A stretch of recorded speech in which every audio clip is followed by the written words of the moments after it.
Hi, welcome back to Victor's Volkswagens. Today we are going to do a how-to video on how to replace the brake rotors and brake pads on the 2017 Alltrack. We've been having issues with vibration in the rotors for actually quite a bit of time after we bought the car. So we bought the car in 2017, and I think it was about 15,000 miles after that I started noticing pulsations going downhill. And it just progressively has gotten worse and worse to the point where I definitely have to replace them. And the rotors are worn out. I can tell this by looking at them through the wheels. But I pinned it down to temperature. So when it's cold outside is when they vibrate the most, and it can be pretty violent going down a hill. It's like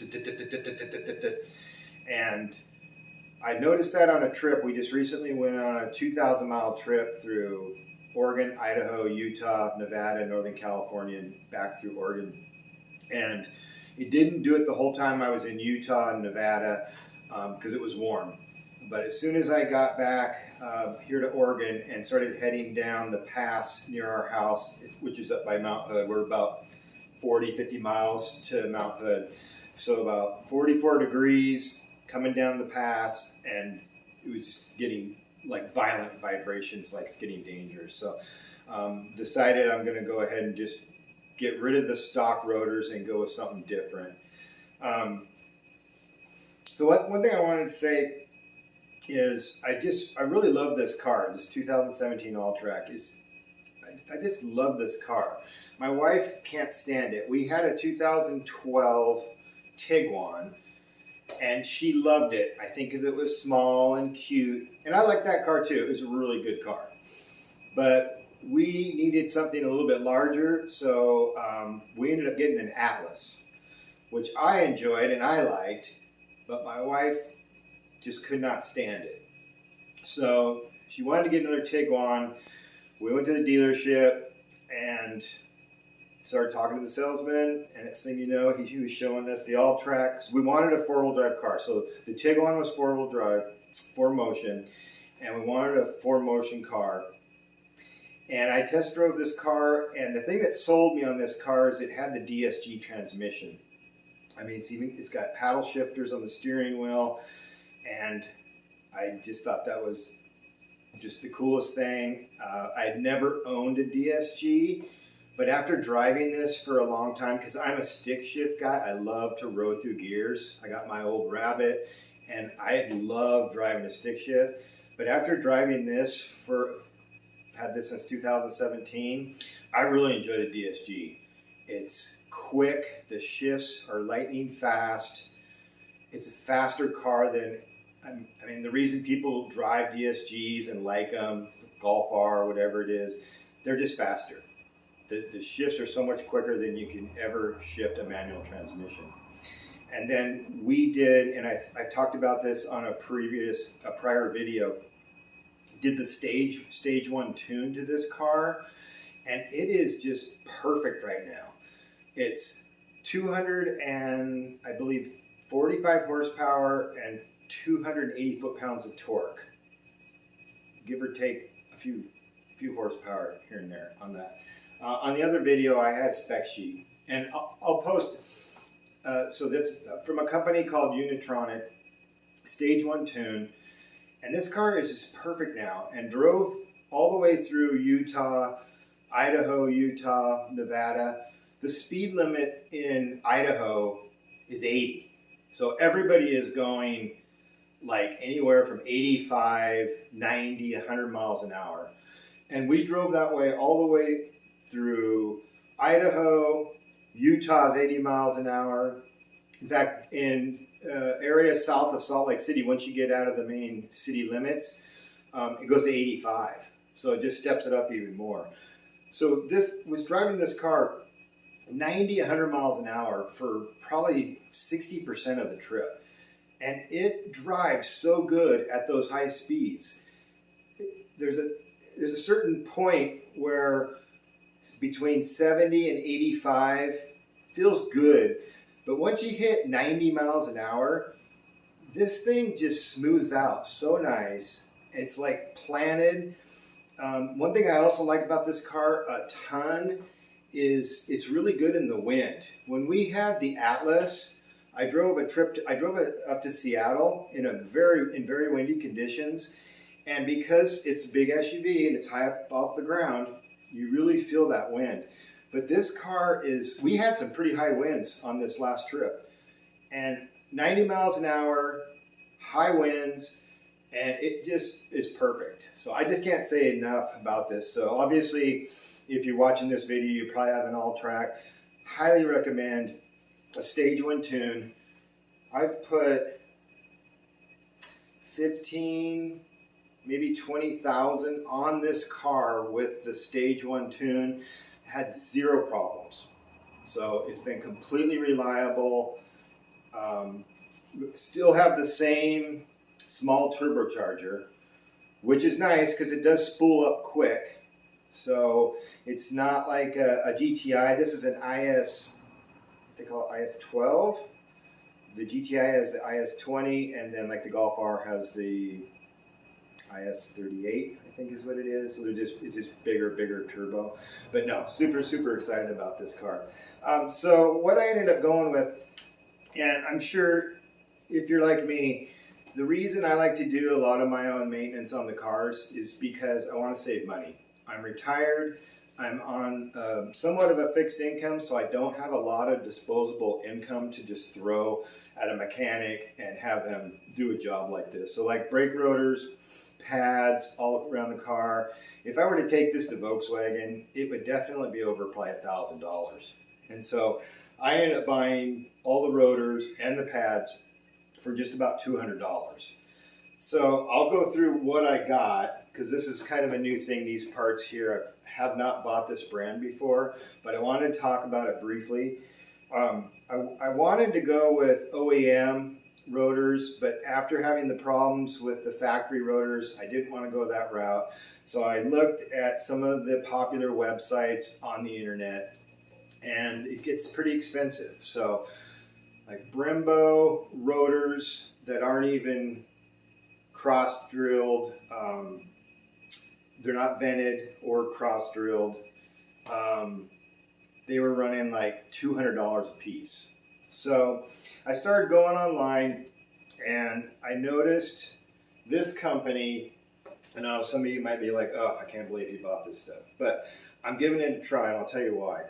These products, so if you go on Amazon and you just type in Mark 7 brakes, there's a bunch of brands that come up.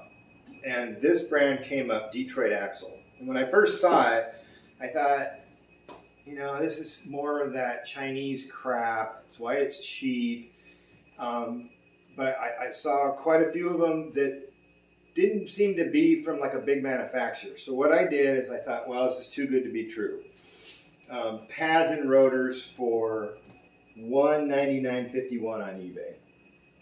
And I started looking at all the reviews. So on eBay, they had pretty good reviews. I went to Amazon, and this company sells brake rotors for all kinds of cars. So I looked at a whole bunch of different cars. I just typed in Detroit Axle on Amazon, started going through the reviews, and they were all 4.5 reviews, whether it was a Mitsubishi or Subaru or a full-size pickup, Ford pickup, Dodge pickup, Volkswagen. And the company's actually got pretty good reviews. There was a couple I saw that were great, but the majority of the reviews, out of thousands of reviews, pretty good. And then I went online and I looked up the company, and they are a company that's been in Detroit for 30 years. They have 2 huge warehouses and facilities, one in Detroit, Michigan, and the other one in Texas. So they are a company here in the United States, not just somebody who's importing stuff from China and then just turning it on eBay or Amazon. They're an actual, company with lots of employees. The parts still are made in China, though. But a lot of parts are made in China. I did a video on doing the motor mounts on this particular car, and they were Phoebe Bilstein parts, like I've bought for years and years and years, and even those were made in China. So basically what this kit comes with is front and rear rotors, and they actually look pretty nice. Zinc plated, but they're vented and drilled. These are the rears, but pretty darn nice. And then ceramic, carbon fiber ceramic pads. And they look just like the pads I got, the Bosch pads. So I'm kind of giving this company a shot. I don't know how long they're going to last, how good they're going to last, but the reviews I've seen from people on YouTube that installed these were pretty good and saying good things about the company. So giving that a shot, I will post in the show notes the link to this whole kit. This kit also comes with some brake cleaner, and then it also comes with some .3 synthetic .3 fluid. I'm not using this fluid because I prefer this brand. See this Pentosyn.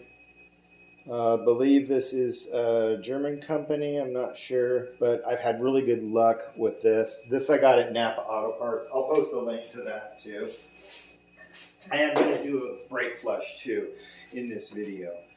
So yeah, I'll get started. I'm going to go ahead and jack the vehicle up, start taking the tires off, and I'll go through step by step and you can watch me go through it. Thanks. Okay, so what I wanted to do is I wanted to show how I jack up this car. On the Alltrack, it has this plastic decorative piece down here on the bottom. So you obviously don't want to jack up on this plastic. So what I do is I have a jack and I have this very thick, sturdy 2x4 that I've had for years. And back a little bit farther, I don't know if you can see it, but there's a pinch weld that goes all the way along here. And then this pinch weld is where the jack goes. This is where you would jack the car up on the side of the road. So I position my jack in place, but I slowly get up in here and I just barely miss the plastic piece.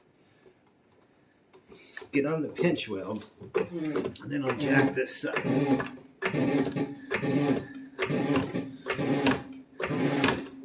So I've already got the other side jacked up, and then I can have just enough room in here to bring my jack in. So go a little bit higher. Okay. Let me go one more. Okay. And then this is going to set right on that nice pinch weld. And then just slowly bring the car down on the jack. Okay. And then I'll move around to the back with the jack here. Hopefully we can do this.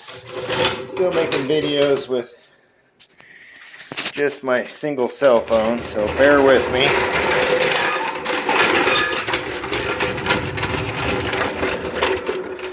So I take this off.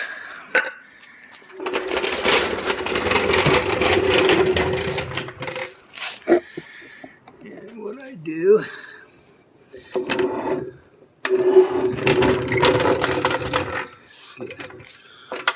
right underneath there,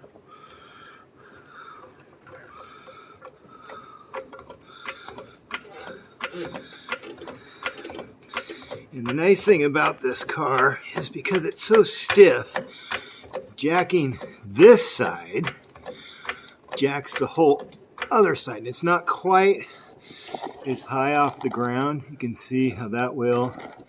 It's not as high as that one. But what I do is I keep jacking until I get close to where I want to be.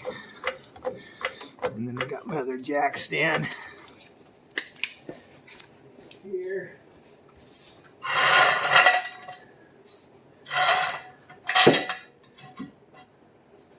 And then over here, I'll show you, is another pinch weld. So we'll take this out. So right here is like a double pinch weld. Let's see, can we see that? There it is, right there. That's where you want to put the jack, on that double pinch weld. We'll get that lined up there. And then we'll get the other jack on the other side. Oh, gotta get my jack here.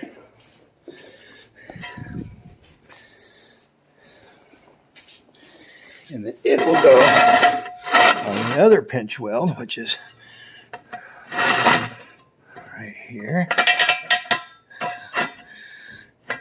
And then, once everything's lined up, this jack stand's not perfectly ideal for this pinch weld, but it works. Get it lined up like that on the pinch weld, and then I'll drop her down.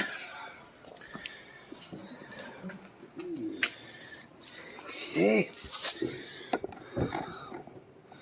And then you'll drop on both those. Hi, Kyler.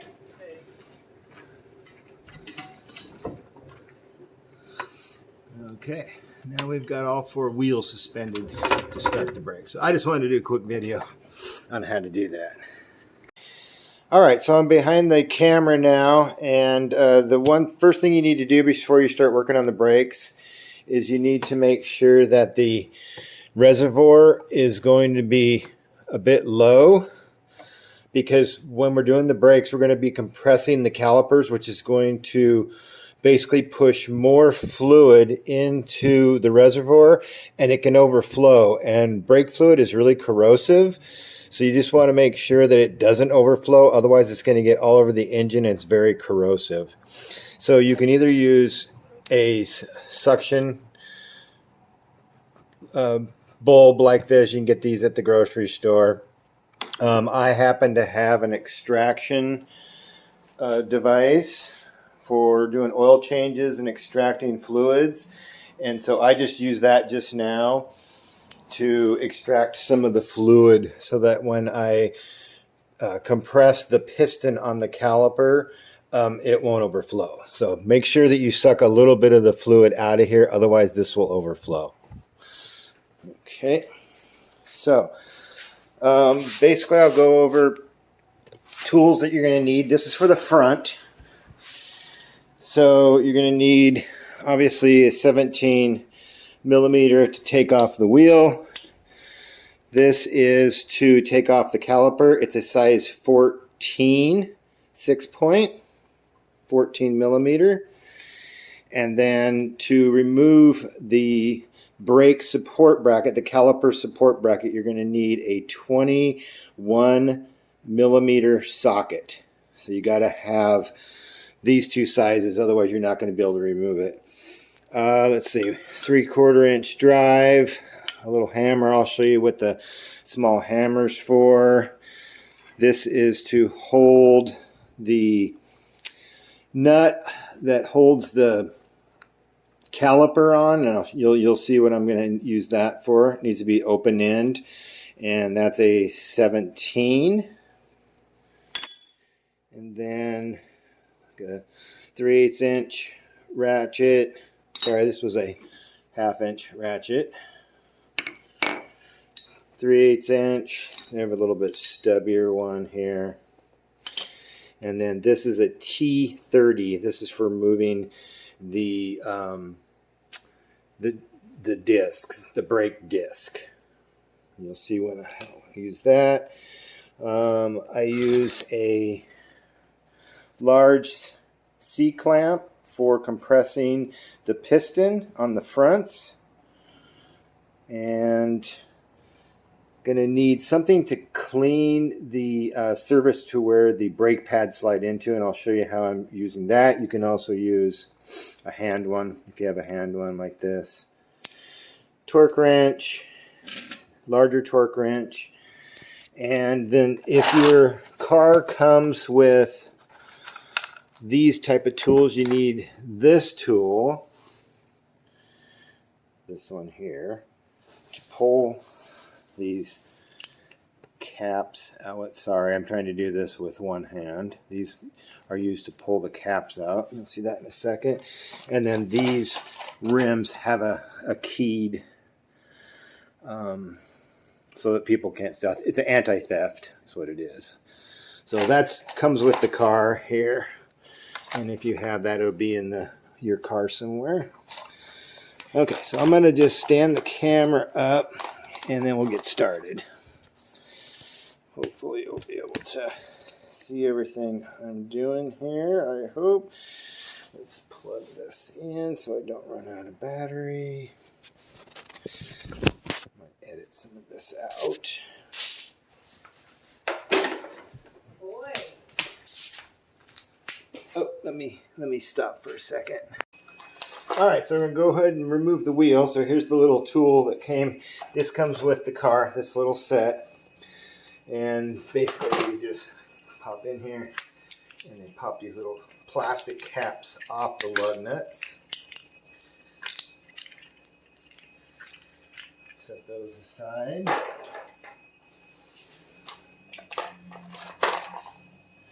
And then this one down here is keyed with this anti-theft device. I'm going to blast these off with the air wrench.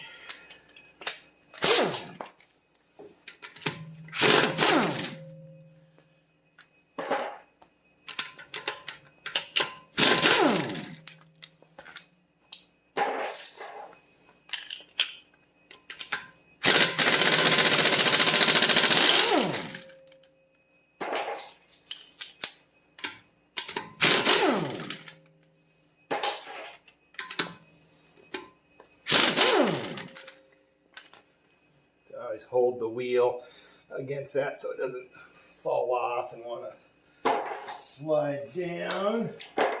Pop the wheel off.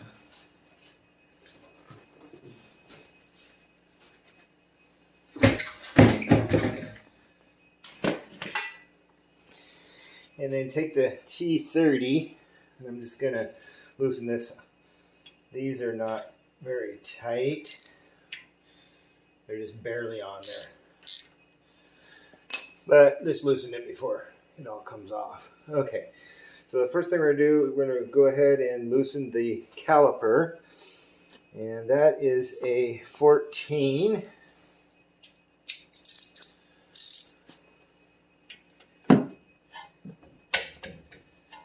Hit the top, and then there's one on the bottom. Hopefully you can see that. Let me see. Yeah, you can see that. I'll just break that loose. So what's going to happen now is that, let's see if I can get some light in here.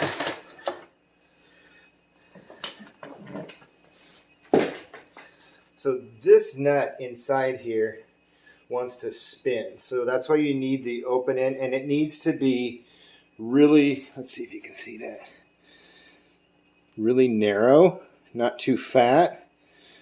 So if you have one that's narrow, great. If not, you can take one. I've taken these before for my Mark 1, and I've grinded these down like right on one side to narrow this out, and then that'll just fit right in there. Hopefully you can see that. Yeah. So you have to hold that and then loosen this at the same time.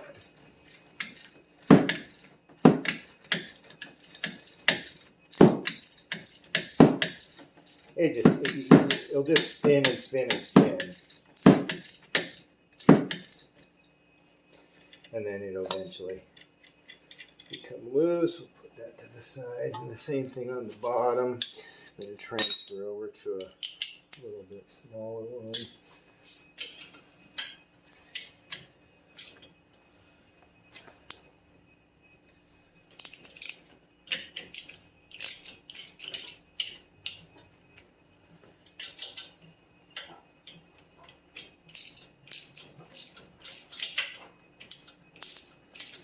It's got Loctite on it, so it kind of doesn't want to just spin right off.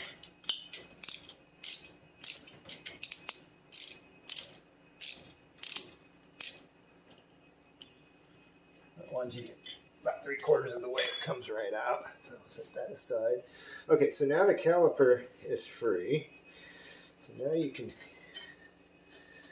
kind of wiggle this off. I'm going to set this right here. So I just use this big C-clamp, and it works really fine for the compressor. So on the back side, there is a nut. Let's see if I can get you to see that. There's a nut on this back side, and what I do is I put the C-clamp on here, and what works really well is kind of balance it and make sure it doesn't fall off, because you don't want to put stress on this line here and get it like kinked. It's very flexible, but you don't want to kink it, so just be real careful and balance this up here on here. And then what you can do is you can take one of the pads. Let's see if I can get one of these off of here. And you can take the pad, put it in here like this, and then take your clamp.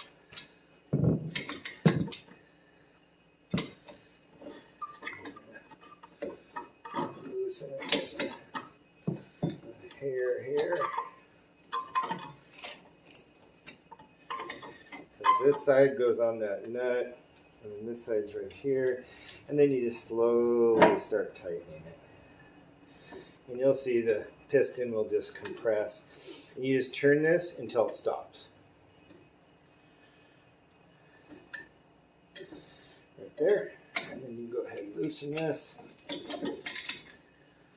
Inside. Take the old pad out. Throw that aside. And then I made a little hanger. You can buy these on Amazon. They're dirt cheap. I just made one out of a stiff piece of wire. And what you want to do is, this works really good for just holding this up out of the way so it doesn't put stress on that line. You just put it on here and then hang it up just like that. Okay, now we're going to go ahead and take off the support that holds the caliper. And this is the one that has the 21mm nuts. And they're on the back. I won't spin the camera around because it's pretty darn obvious. When you look back here, they're like right there. And they're huge. You know, huge nuts or bolts. Okay, so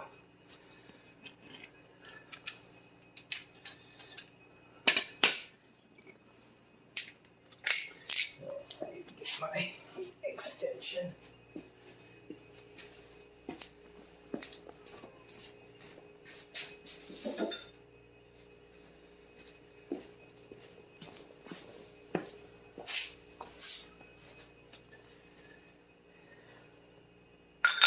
Okay, I got a little cheater bar here because these things are torqued on here like crazy. Oh, I had to lay down last time. Let's see if I can get down here.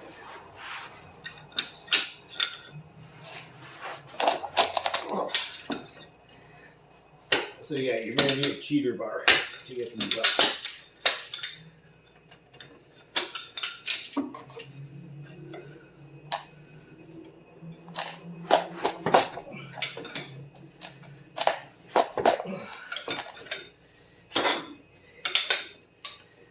These things are on here very tight, and I'll show you how these things work.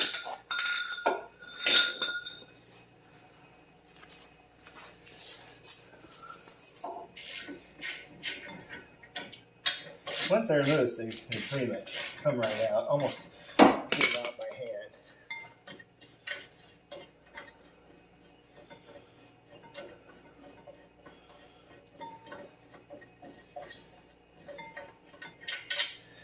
So they're pretty darn big.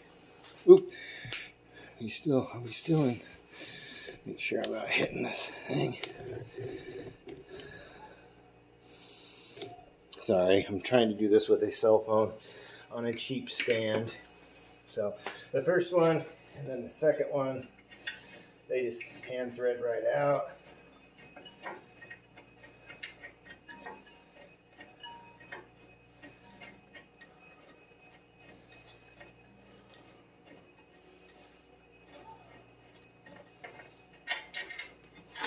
And then this just comes right off. Here's the other pad.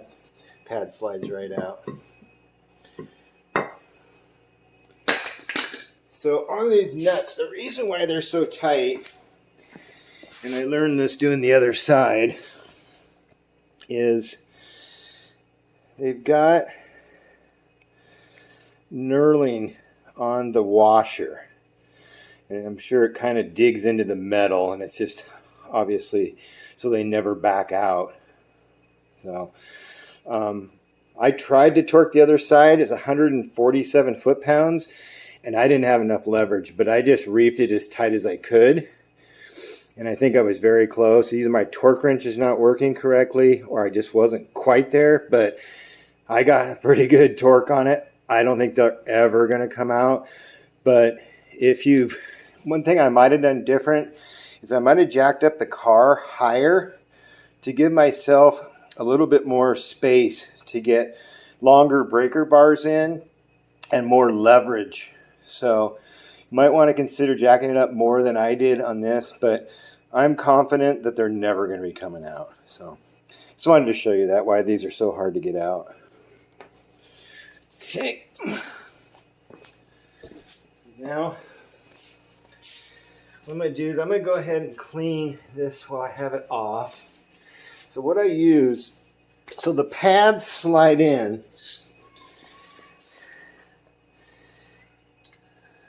to these grooves right here, and they get full of dirt. So I use this. These work great. You can get these at the hardware store. This is a little impact. This is the one that fits into these little impacts. You can buy these at any hardware store, but this thing works great.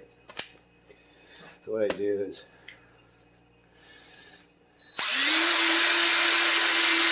just clean that channel. You can see all the dust flying off of them. Clean both sides, clean the edges. This is going to make it much easier to get the pads back on, and it just cleans it really nice. Try not to breathe that.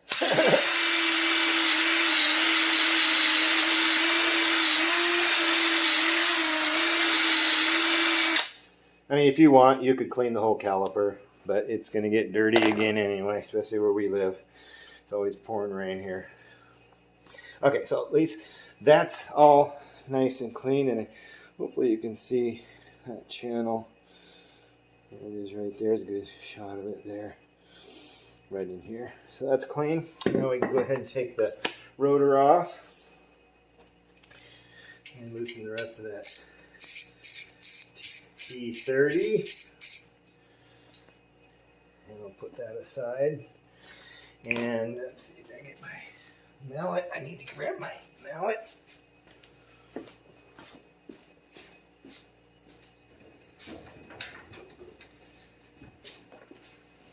So these things get kind of rusted on here. So what I'm going to do is they're already loose, which is good. What's really nice about these Volkswagen ones, they seem to come off pretty easy. I did the other side already, and they actually came off real easy. Okay, so this is where I use, let me make sure I'm still in frame here. Okay, so then I'll use this to clean everything else up.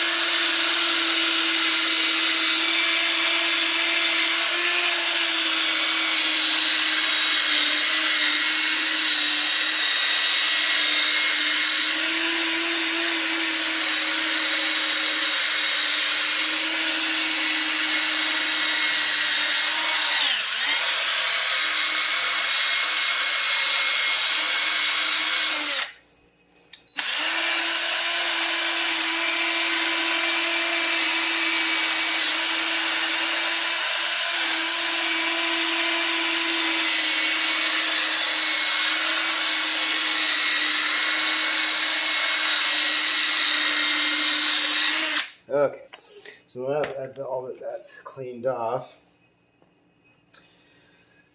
And just, oh, so, well, that was strange. The pad.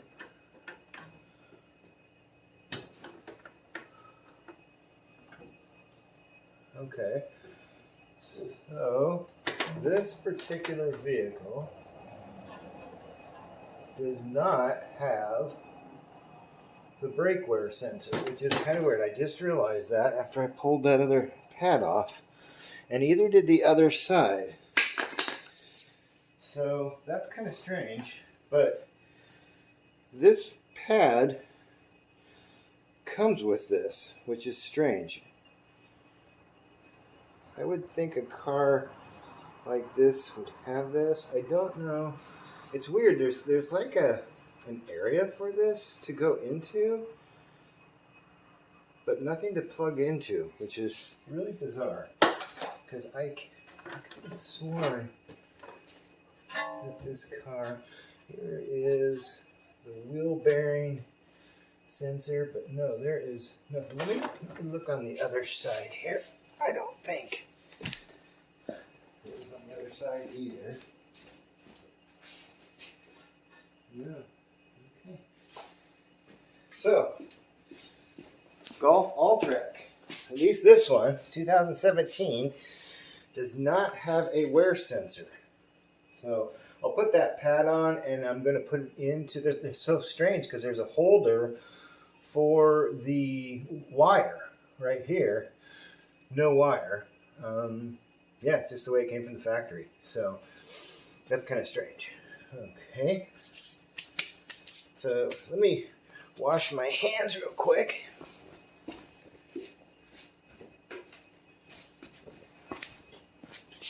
Okay. All right.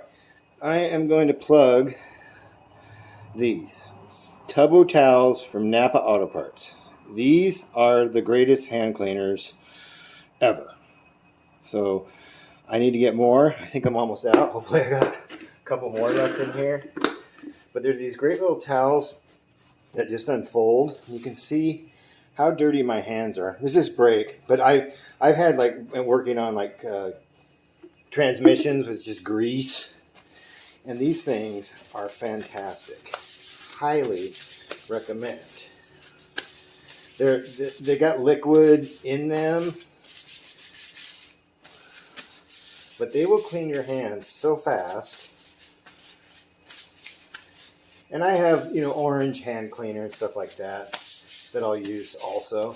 But you can see how fast those clean my hands up. Just a little plug there for Tubbo towels. Okay, so ready to put the brake disc back on. So what I'm going to do is, okay, so I have some anti-seize here. This is just anti-seize lubricant. There's paste you can use. I think it's ceramic paste that Liquid Moly makes. There's a bunch of other ones, but this will work fine for this. So I'm going to put this on all the surfaces. That will make it easier so that the caliper doesn't stick next time. And then on these Volkswagens, they have a mating surface here. And then on the outside, there's another one. I think they do that so that it doesn't stick as easy. Because it's just here, this area, and then this area.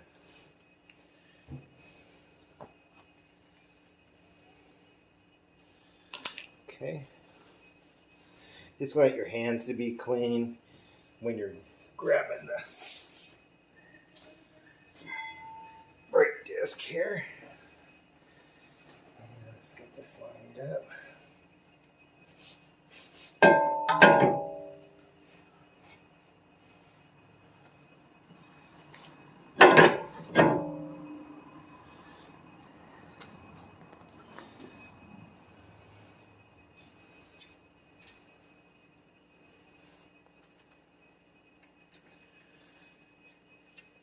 And then one thing I noticed on the other side, and I have this awesome tool, and I'll show you later why I use this.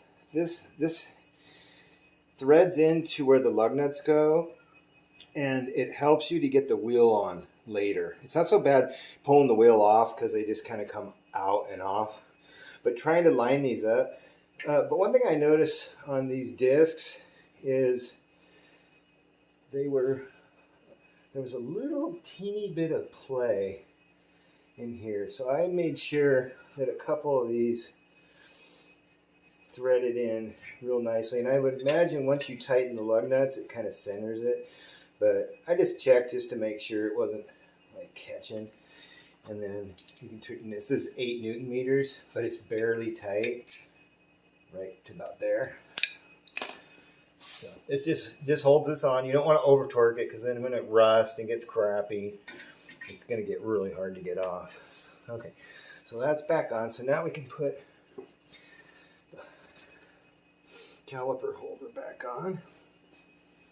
These don't have any Loctite on them, but they do have the knurling on them. So I don't have any issue with them coming off.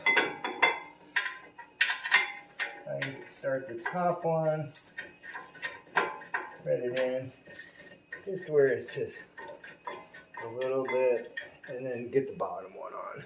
You'll see. I'm not filming this part because this is like really obvious.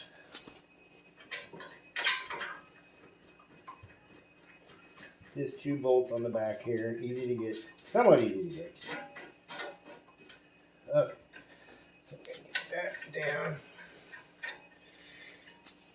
And here's my torque wrench. Let's see if I can try to get this to torque up to 147. I could not get it to click. I've got some old torque wrenches. I want to buy some new ones or get these recalibrated. Get stuff out of the way here.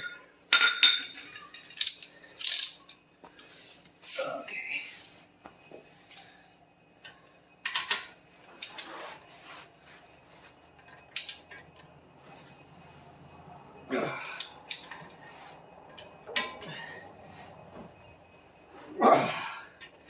These babies are tight. So I think my torque wrench is a little shot.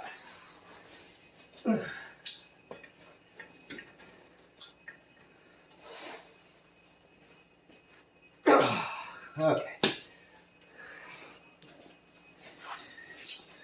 If this car was on a lift and I had some better leverage, I'm sure I'd get loops. But with these backs being knurled to washers, those are never going to come out of there.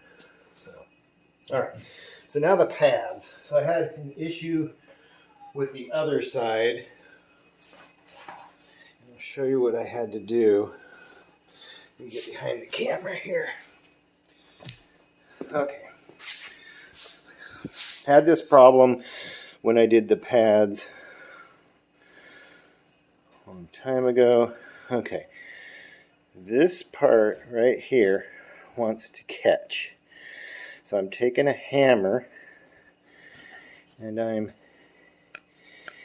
hitting it,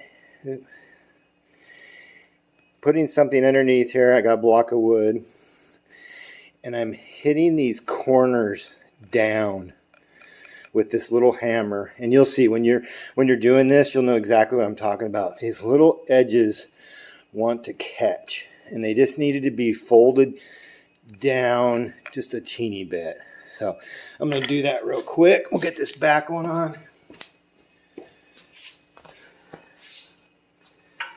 I can do it right here and you can see me do it. It's really soft metal. And this little edge, especially on this outer side.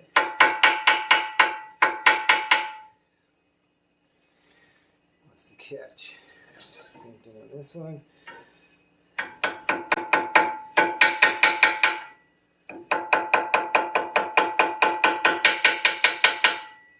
That's all I had to do before. And then on these, you could use the lubricant that comes with it. I'm just using my anti-seize lubricant. It's right here. It works really well. So what you want to do with this is just Make sure you're not touching the pads with dirty hands. Grab them by the sides. You don't want to get grease on the pads. It'll not ruin them, but it's not good for them. So you want to do it a little bit on this. And this is spring loaded. This here, and then this is it also slides on this top. A little bit of paste there. A little more right there. Wipe my fingers off so I don't get any of this paste on there. And then what we're going to do is then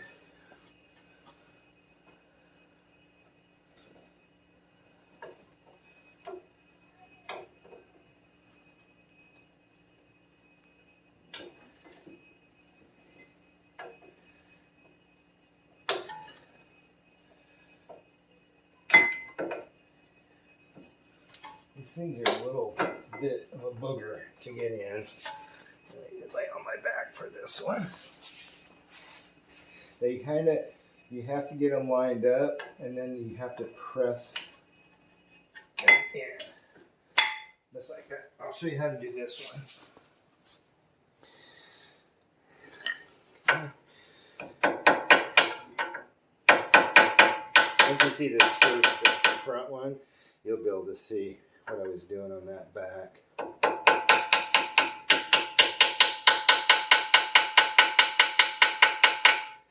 Okay, get a little bit of paste, lubricant. This will help them slide in and maybe keep them from squeaking if they ever squeak.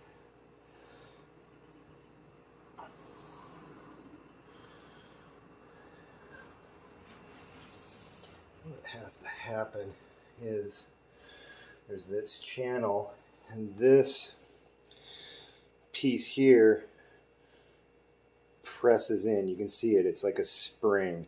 So you have to get this in the channel, push forward, and then slide back. Get them roughly in the right spot here.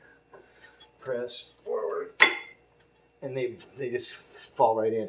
Now that's why it was so important to tap those ends in.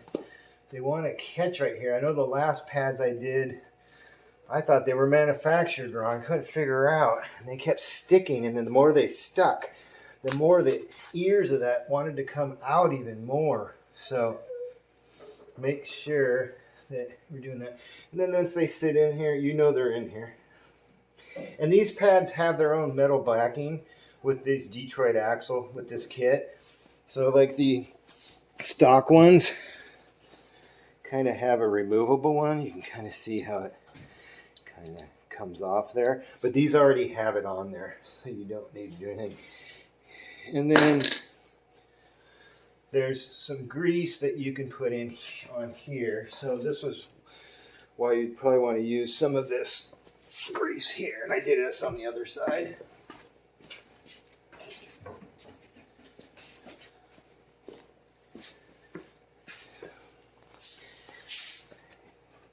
I have not done this before, and it's worked just fine, so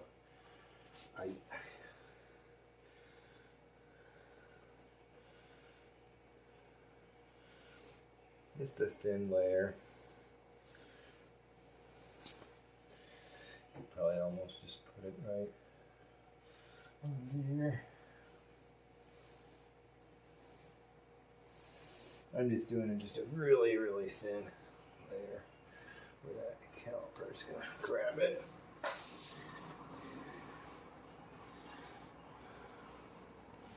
Okay, now we're ready to put the caliper back on. Now that it's compressed, it'll slide right over. You might have to push these in to get these to kind of line up. Let that hang there. So what I've decided to do, I don't like the hardware that came with the kit. I'm not saying they're bad. I just, cheap kit.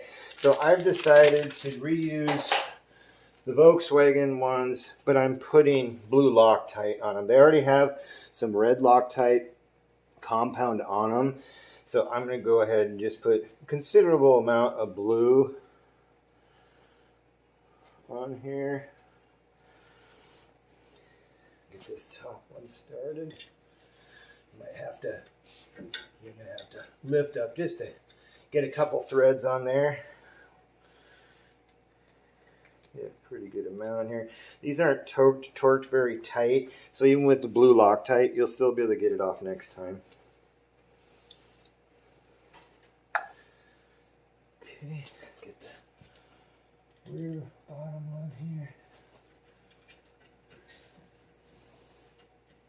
Okay, and then they'll get on there and then they'll start spinning. That's why you need this to be able to get that locked in place. What we'll do is we'll get these just snugged up here and then we'll torque them.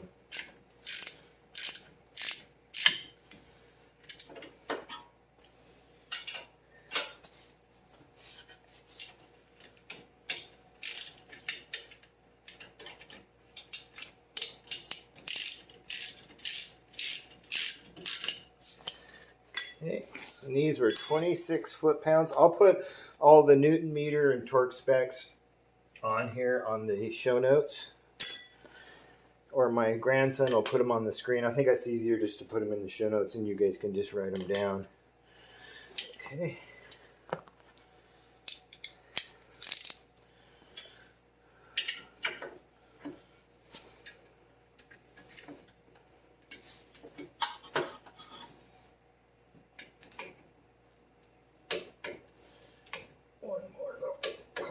So these are not that tight.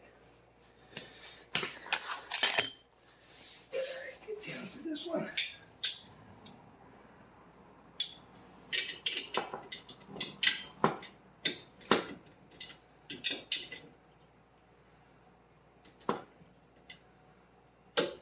Okay. Alright, so I'm not going to put the wheel back on, but I will show you real quick why I use this cool tool.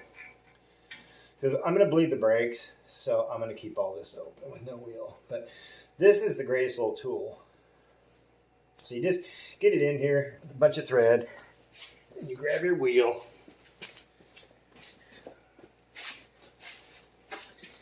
All you got to do is just lift it up. Get it. Oh, my white's falling. It'll sit just like that. Then you can get your wheel lined up. And because you've already got one lug nut in there, it's pretty much lined up and you're ready to go. So this is just so cheap and so easy. These rims, these 18-inch rims, they're heavy. And to try to do that and get this lined up, pain in the ass. So get one of these. I'll put a link to that in the show notes. Oh, one other thing, real quick, rambling on here. So I got these tires. I'm always trying to find deals because I don't have tons of money. But let me show this real quick. Here's this. So back. So I just wanted to show the tool again that I used to get the wheel on. It was M14 by 1.5. Pretty sure I still have the link. I got this off Amazon, and I'll have the link. But yeah, this is a must tool, so get that tool. And the other thing I wanted to mention, on a side note, is I'm always trying to find deals. And I found these tires, actually on Walmart. I'm getting tired of spending $700-800 for tires. And the tires I have been buying were some Coopers I bought the last 3 sets. They're an all-season tire, pretty darn good in the snow, but they're still around, I think, $600 for all 4. This brand here, these are sold through Walmart. I think you can get them other places. Is Vercelli, Vercelli, $352 for 4 tires, and I found them. Some bunch of people were doing YouTube videos. They were doing reviews of them and were like giving amazing reviews. There's a guy with a muscle car. I think he had a Challenger, a newer muscle car, and then I found a guy with a Volkswagen Passat, and they were just raving about these tires, how good they were. And I thought, heck, I'm going to go ahead and give them a shot. And I want to tell you, these tires are freaking awesome. They're cheap. They ride great. I wouldn't say they're the quietest tire. We have chip seal roads out here, but they're just the same noise level as the Coopers were. Maybe there's other ones that are much better on chip seal roads, but on fresh paved roads, these are totally quiet. They're perfect. They handle excellent. They're very good in the snow. I was saying earlier in the video, I was traveling speeds 90, 100. I had it up to 120. These are the best balanced tire at high speed compared to the ones that came with the car. There were Continentals that came with this car that were crappy. They would vibrate at high speeds. Right out of the factory, they were crappy. They wore really quick. So I don't know what the wear is going to be on these. They already have a low tread height from the factory. Like, I have about 15,000 miles on these. They've barely worn at all. That's kind of how they look like when I got them. And they're wearing really well. So they're the Vercelli Strada 2. S-T-R-A-D Strada 2. I'll put the link to them. I'm going to keep buying these. I'm sold on these tires. $352. I'm not spending $500, $600, $700, $800 on tires. Just no way. So I just want to mention that. Okay, so we got the front done. I ended up taking the wear sensor and just stuck it in here. Why this car doesn't have a wear sensor, and if it had one and it got ripped off, I don't see any inclination or any wires that are broken. No, there's no other hangers that would hold the wire in the first place. There's just a bracket for the plug. So very strange. So I just stuck it up here. It's out of the way. It's not going to hit anything. So much just not. Our car just doesn't have it. So all right. So now I'm going to move to the back. Okay. So now we've moved back to the rear of the car, and I'll show you the tools you're going to need to the rear because it's a little bit different than the front. Okay. So you're going to need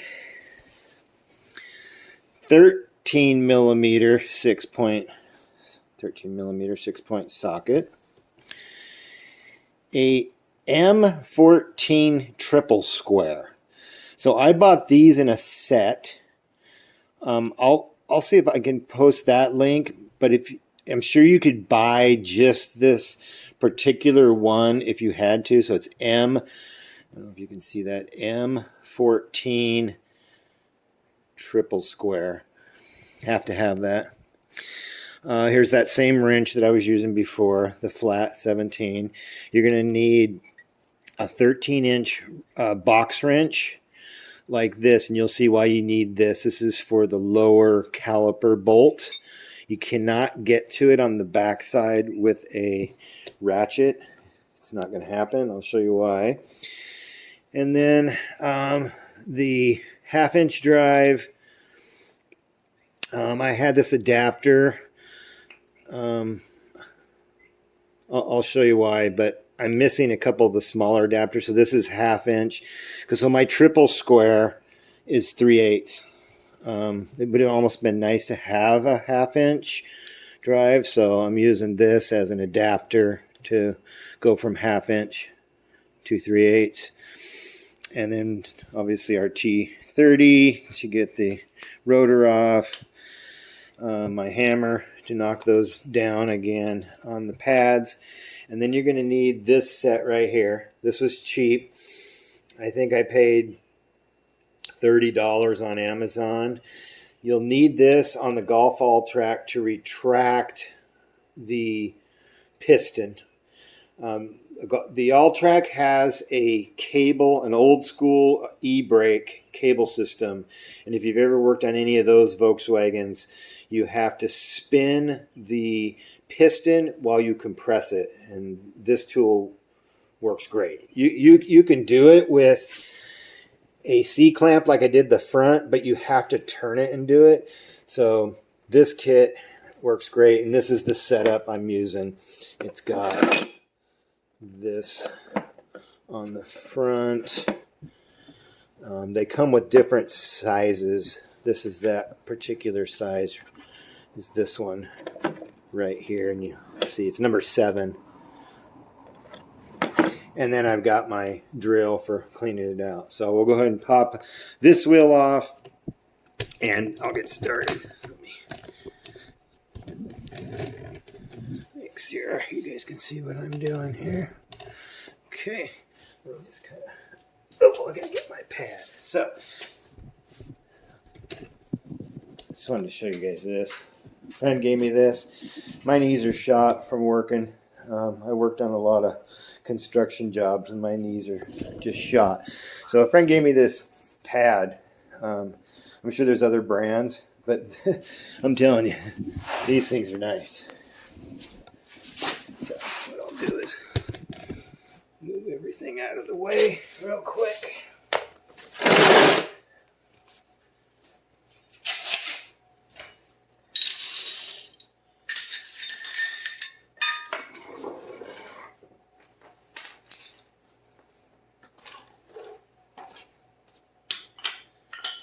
Okay, and I'll edit some of this stuff out of the video. Some of this is pretty redundant. This is only like our 4th video, so you guys gotta bear with me. Oh, I need to grab our little tool.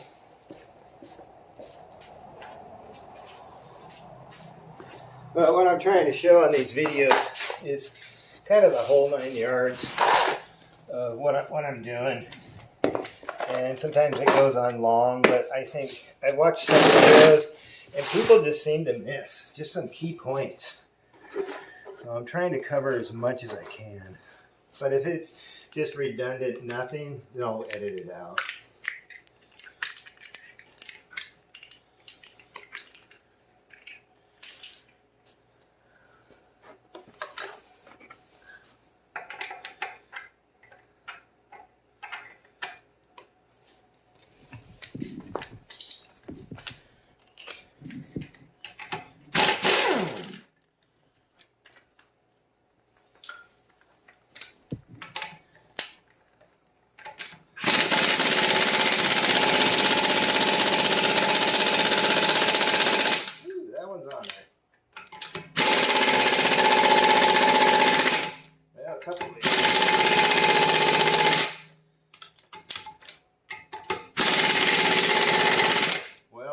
Walmart torqued the shit out of these when they put these new tires on. So, let me pause this and get this off.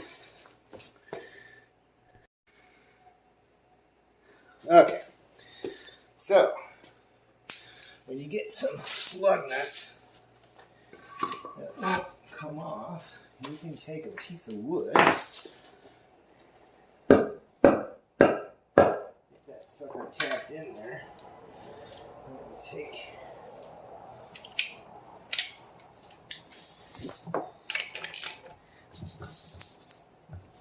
oh boy, Walmart torqued those on. Holy crap.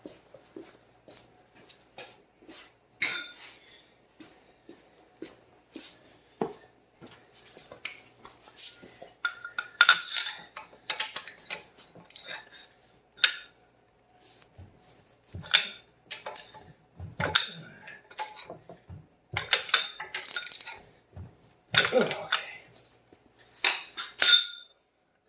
Little wood trick.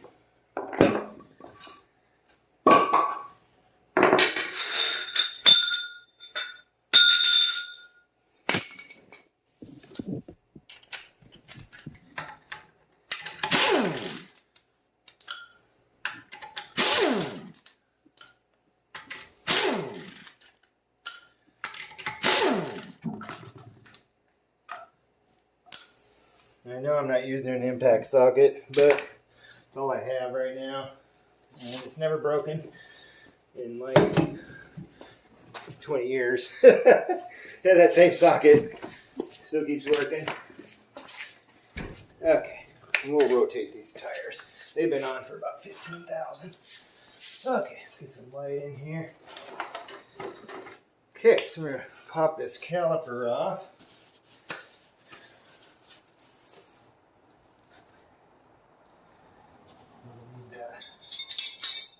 We need 17.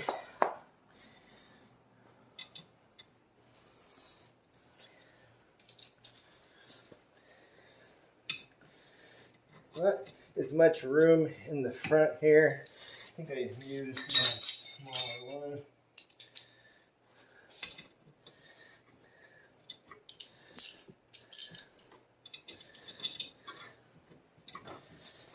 Oh, there's dirt everywhere. Okay, these aren't that tight though. Okay, so here's the problem with the back one. I'll show you the situation I'm dealing with here. This is a wonderful design by Volkswagen. Okay, if you can see that back bolt on the bottom, when the dirt's falling, you cannot get a ratchet and a socket back there. So what I'm having to do is use my box wrench to get back here. Right here. And that's how I'm getting to that back one. So kind of a weird situation why they would do that, but this works just fine. So if you got a box wrench, but I would definitely use a closed end and not an open end. You don't want to round it off, even though they're not torqued that tight. If you got a round end, close it in, do that. Move this back carefully. Yeah, get a little bit closer here.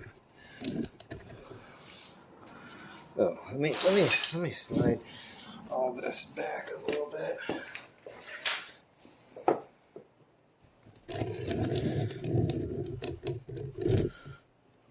Okay. Wish I could get in closer, and my grandson's gonna help me try to get some better cameras.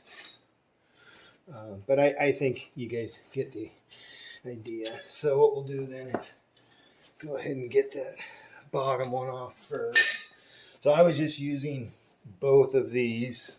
Let's get all dirty. So this, there. Oh, I haven't loosened this yet. Get on it here.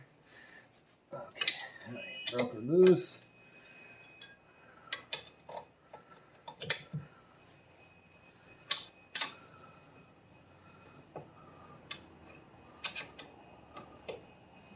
So you can kind of use both of these wrenches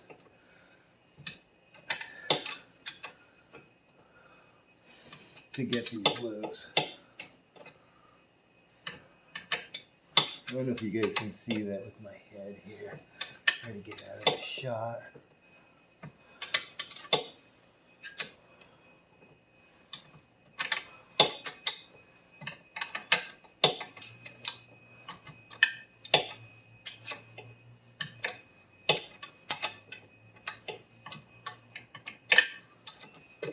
It's almost loose. Okay. Set that aside, and then the top you can do with the socket. You can actually get a socket on the top. Okay. If I can find my. Oh, here it is right here.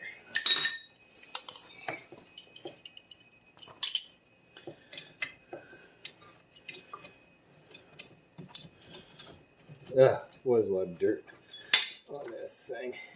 It's falling everywhere. Big mess.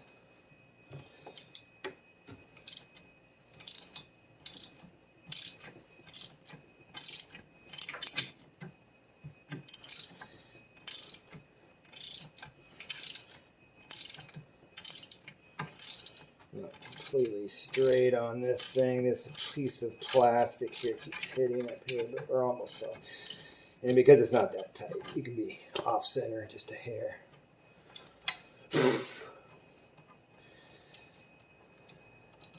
Okay, so now we can get the caliper off. And what I had to do, let me get my hose out of here.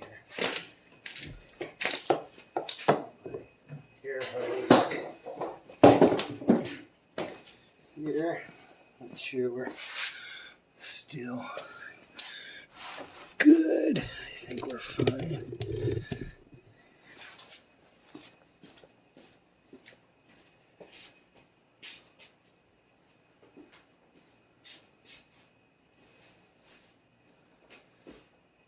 Oh, there we are. Sorry, folks. I'm trying to find tools here. Okay, so you can kind of work these off and it'll slowly kind of come off because it's kind of tight on that pad.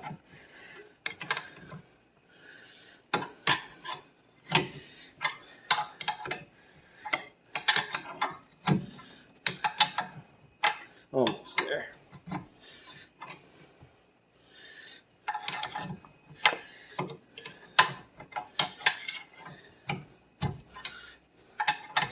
If you have to, you could compress that a little bit, but it's hard. It would be hard to compress that without the tool, but it just came off, and then the pads will just come right out.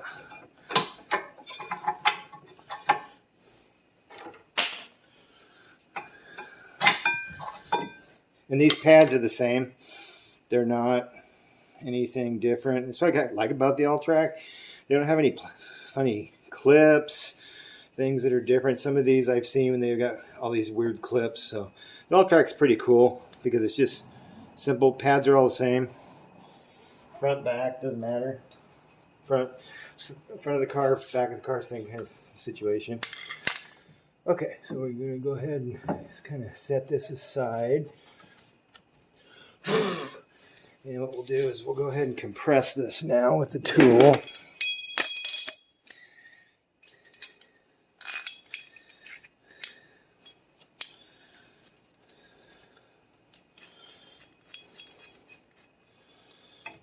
So this goes inside here like this. And then if you look on the tool, it's got 2 pins here. Let's see if you guys can, yeah, you can see that. Okay. And then this has the slots.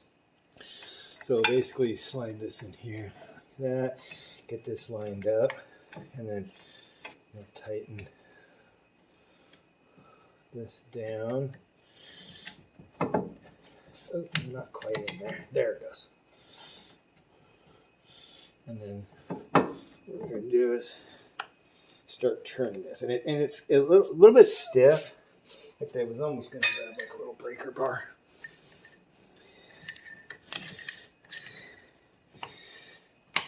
So it's definitely not really smooth. It takes a little bit of coaxing.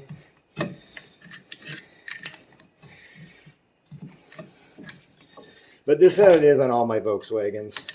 My old,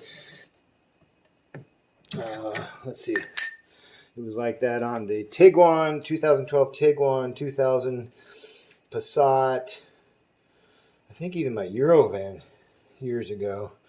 They all seem to have the same design. They're the ones with the cable parking brake. So now a lot of vehicles have a electronic parking brake. And to do those, you need a scan tool to be able to reset it. So if you have a vehicle that has electronic parking brake, then you're going to need a scan tool to reset the parking brake. So let's just go until it stops.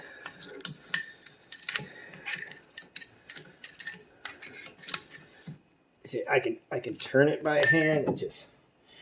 It's just harder.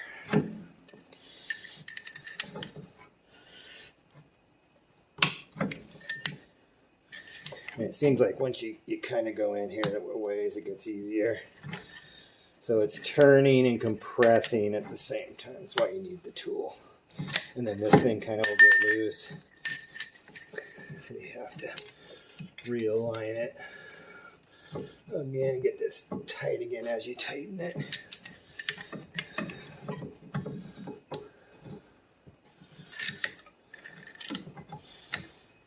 almost there.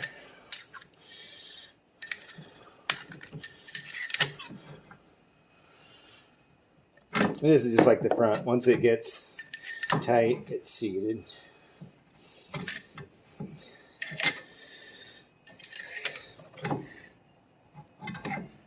Okay, so now we're seated.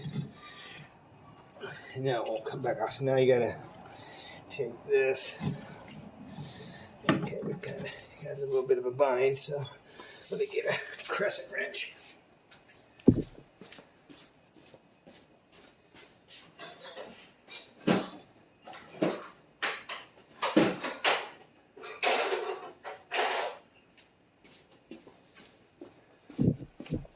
Yeah, I just need to get this freed up here. And that thing just comes right out. Super awesome tool for cheap.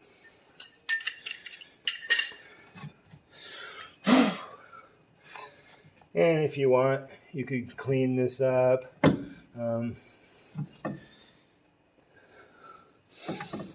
These things get so dirty. I just make sure that there's not like tons of dirt, and the rubber seal is good. These rubber seals last for a very long time.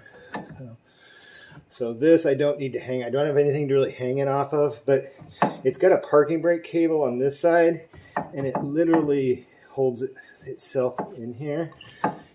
Kind of pull it back a little bit so that you can get to the hardware. Okay, so here's where it gets interesting, because this is where we got to use the triple square on the back side to get the caliper holder off. And there's two. They're very obvious. One on the bottom, one on the top. So you really can't miss them. Let's see if I can get a better spot for that. So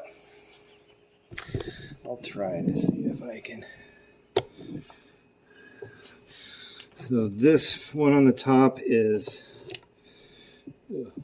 my little holder is right here. And then there's one straight down below it. So those have to come out. And these things are super, super effing tight. It's crazy. So just like the front, the same, they look like the same bolts, but they're triple square. So what I had to do, and this is a little crazy, but it worked. I had to hit it with a hammer. I could not get enough torque to loosen them. Let me get the, where's my half inch? Oh, here it is. Okay. So we'll go ahead and get the bottom one. So this is my setup to get the bottom one. And you have to come up through this hole here to get on it. And let me get a rag here real quick so I can get this dirt out of the way.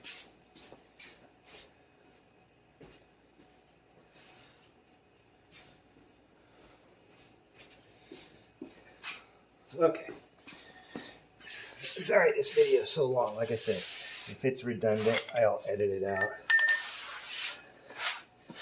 I don't want to get my hair complete. So what I had to do is get underneath here to get this on here. I'll have to crawl underneath here.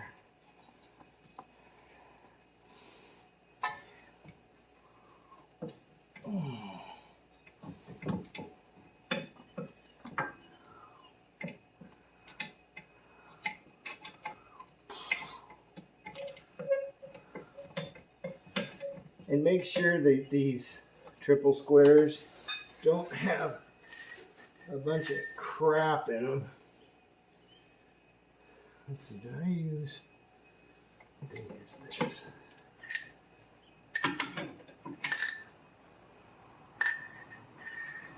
No, I think I just used this. With a hammer. Okay. So once it's in there, you can kind of hold it from the top here.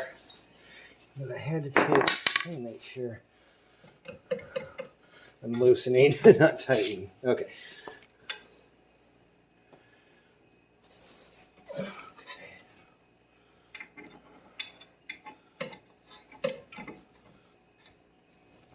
Okay. So you want to make sure you're on that thing good.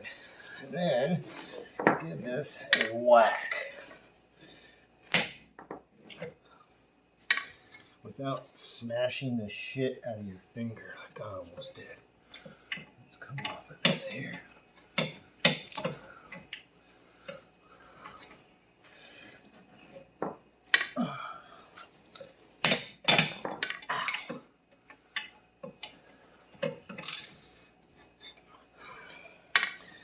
This is like the stupidest design. I hate this. But it's what they did.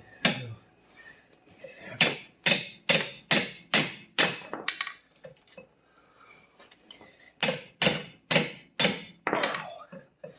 yeah, it just feels wonderful.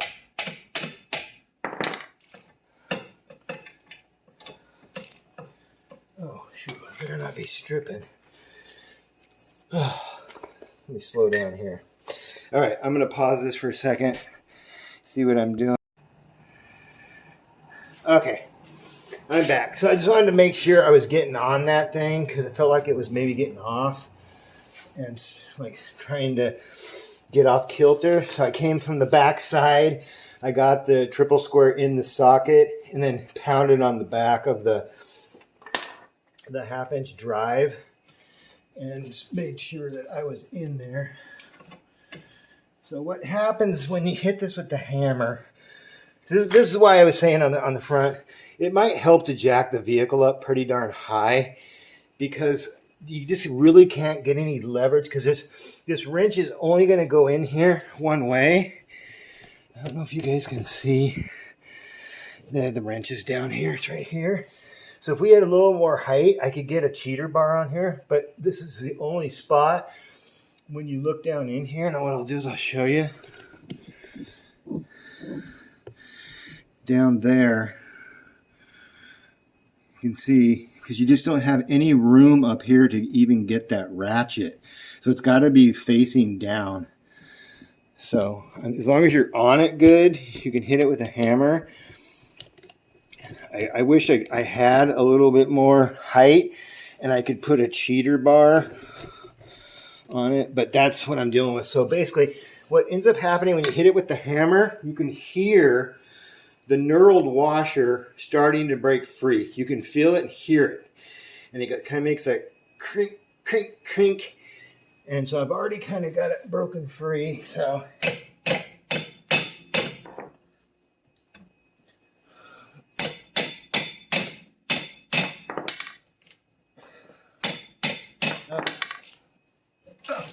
she finally broke free. These bolts are so fucking tight. But once it gets free, you can just get it by hand. I mean, the knurled washers are nice. They're never going to come out, but give me a break, Volkswagen, trying to get these things started to get them to come out. There again, that knurled washer. I don't know if you can. Well, I showed you on the front. It's got little knurls in it, and pain in the butt. Pain in the butt. I did the other side. I didn't think I was going to get it off. I was like, I don't think I'm going to freaking get this off. But I worked, and I don't usually like hitting stuff with hammers. That's not my preferred choice. I hate doing that. I had to on this case. Okay, so now we got the top. Now at the top, this is another thing that sucked, is there's not enough room to get an extension in there. So now I got to go with my little baby Craftsman with a cheater bar and do the same thing. And I hope I don't break this. I can't believe it didn't break last time, so it might break this time. I guess we'll see. So what I end up doing here is this light is kind of in my way. Let's see if I can get this. so she's in there good. There's no dirt. Just make sure you don't have any dirt. What I ended up doing last time, I dropped the cheater bar on this all the way to the ground, like that. And then, I don't know if you're going to be able to see, I ended up having to whack this with the hammer. So make sure you're in, and then, okay.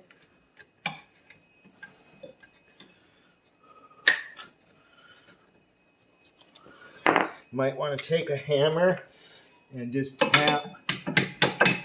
Make sure you're fully seated and you're square, because you don't want to strip this out. Then we're fucked.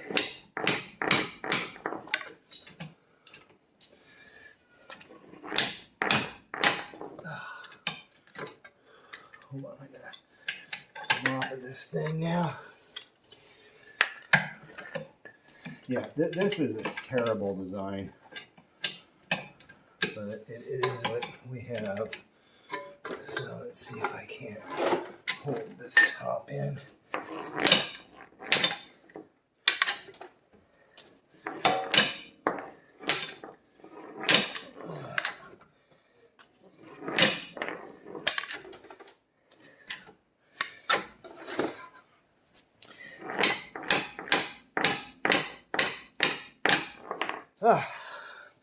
I can't get this one started. Whew. I'm telling you, these things are fucking tight.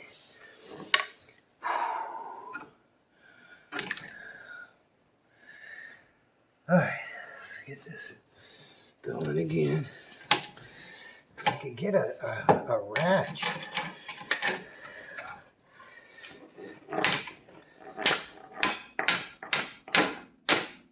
Oh. I'm going to break this ratchet. Oh my God, that's crazy. I don't think there's any. You just can't get to it from up here. Come on, Betsy.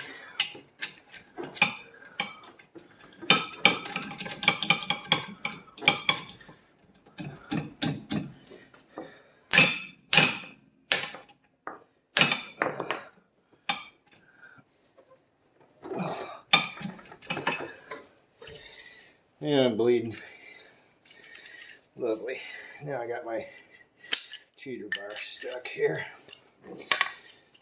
And I'm sweating bullets for no reason at all. Okay, let's see if we can get underneath here and try to figure this thing out.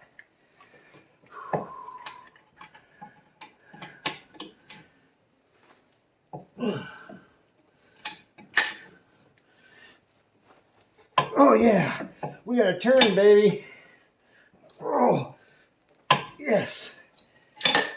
So maybe just a little bit of love there. Oh yeah. Okay. The nice thing about triple square, as long as you're on them, they ain't gonna strip. They will not strip out. They're tough as nails. But boy, you get off sideways on those things, forget it. So, okay, now we're free. Woo! Insanity. See, if you had a lift and you were underneath one of these things, you'd be fine. You could use a big breaker bar. You could get that thing off no problem. Boy, so, you know, when you work in your garage, this is what you get, right? This is all you got. We make it work. Okay. Whew. I'll be sore tomorrow. Alright, so I'm going to go ahead and do the same thing with this. We're going to get these grooves cleaned up.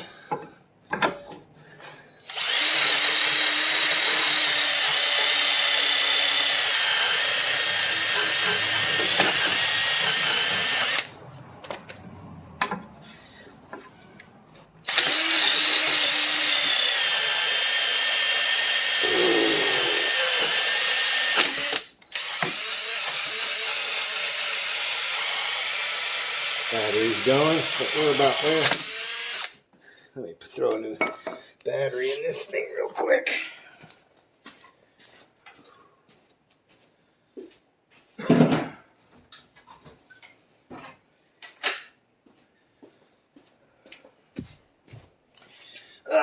dirty. Let's get this disc off. Get my T30. So none of these have been tight at all, which is nice. 8 Newton meters, just barely tight. Okay, put that aside.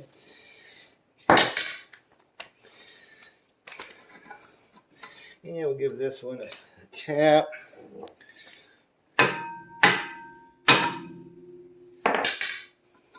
This going to scrap. And we'll go ahead and get this cleaned up.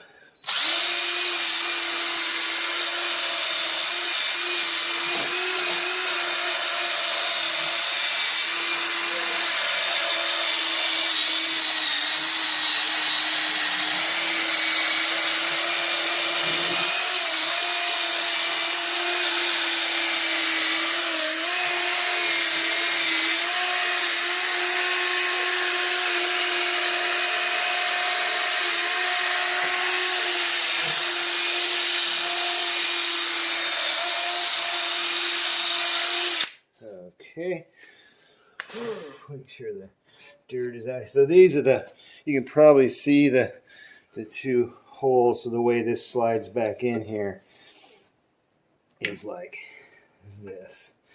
It's just like that. Whew, what a bugger that is to get off though. But gotta get her down. Okay, so wash my hands up real quick.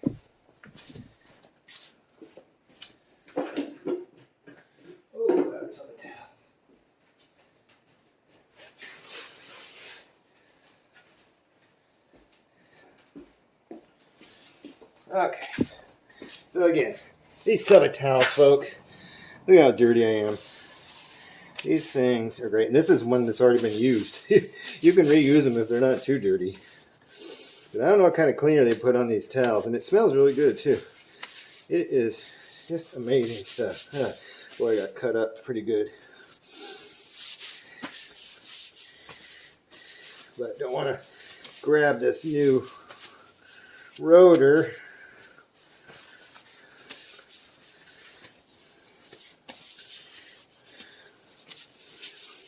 Okay. These are zinc plated. They're pretty nice. You know, I'm okay with this brand. I won't know until we, really kind of test it out. Do some stuff here. What's that, honey? Yeah, I am. Sorry.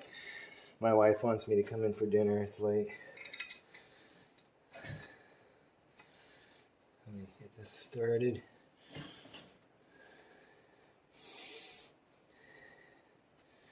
Okay. Let's kind of press that up there. Get this started, just get it loose, and then I'll use that tool I was showing you earlier to center it. So, as long as these holes line up, which it does, but it's got just a couple millimeters of play, and I think since this T30 is so loose that even if these are off a hair, once you put the lug nuts in and you get them seated, I think this will all, no, but everything seems pretty lined up without hitting. It looks square, so that looks good. So I'll just tighten the T30. And if you live in the Rust Belt or something, you're probably going to want to put some kind of anti-seize on this. And then I've seen some people, they'll cover it with anti-seize or ceramic paste. So, oh, you know what I didn't do? Oh, I almost forgot. Shoot, getting ahead of myself. Forgot to put my anti-seize on here.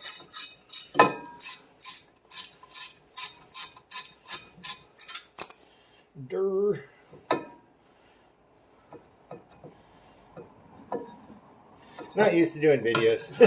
I'm used to working pretty much by myself for so many years, so it's... Let me grab the anti-seize here.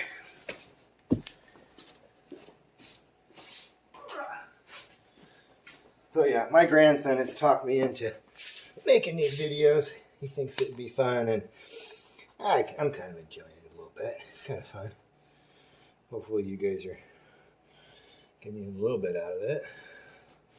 I know they're kind of long and drawn out, but like I said, sometimes I watch videos and I'm like, okay, they missed the most important part.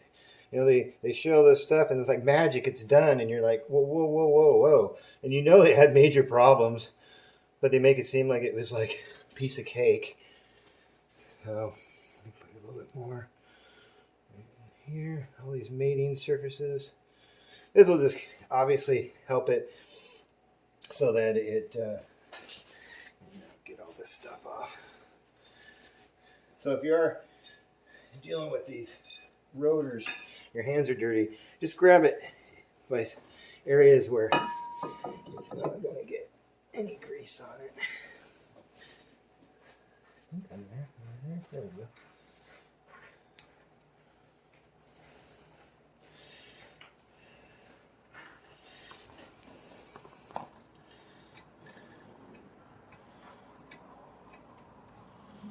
Okay, and we'll test the thread here. Make sure we're centered.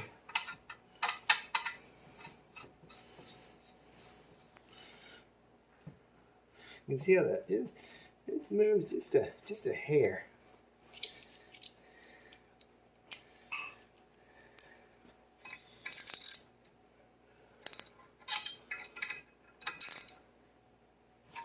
Okay. Caliper back on, get the pads in. Oh, get the bracket back on first. Okay, pain in the butt bracket.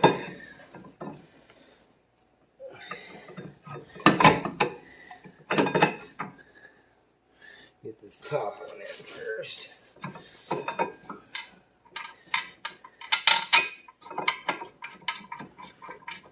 The stuff goes back together pretty good, but boy, getting these two bolts off, woo! So, be prepared for that. Make sure you got cheater bars and try to jack this thing up as much as you can.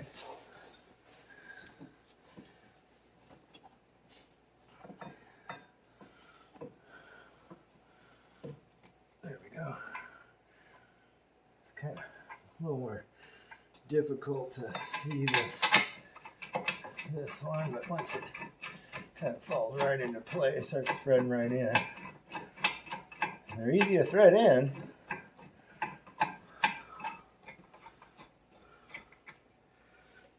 Okay.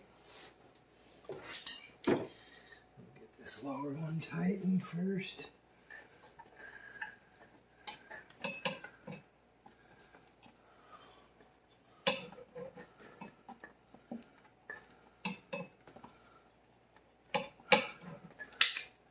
There we go.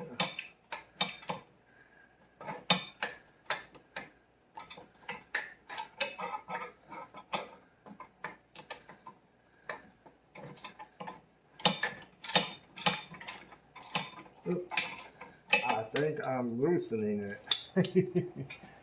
Righty tighty. Loosening. Okay.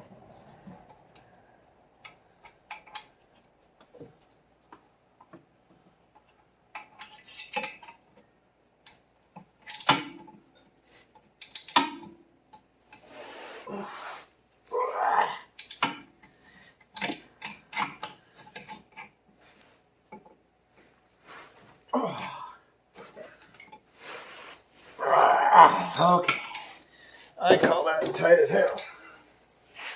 So it's supposed to be 147 foot-pounds. It's like the front. So I'll post those on that. So if you're working on it with a lift and you got a good torque wrench, you can make sure you torque these to spec. Okay, now I can get my half inch in here.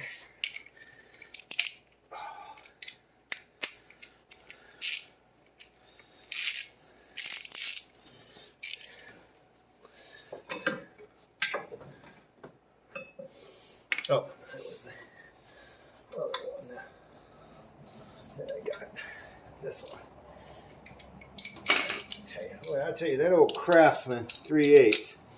Holy crap. That thing's taken a beating for years.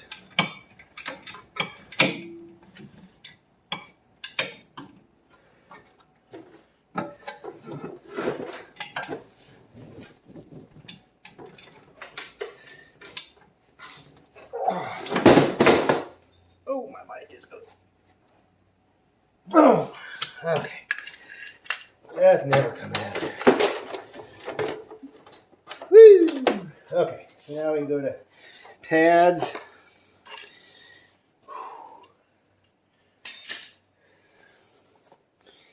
So same thing on these. I took a hammer and then knocked these down.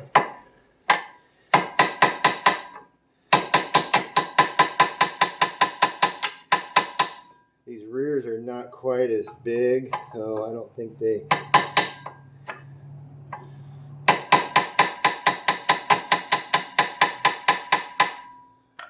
Okay, I'm going to do this one. So I just rest it right here. There's a little lip. Just knocking the edges down. Just so they don't catch, because they were catching, the fronts were catching terribly. Right here on these. And they were peeling them back.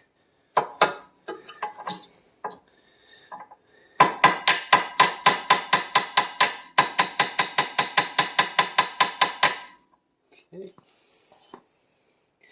Little lubricant here. Where did my anti-seize go?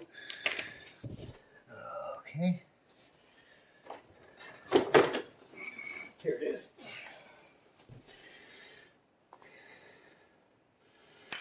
A little bit on these parts that slide.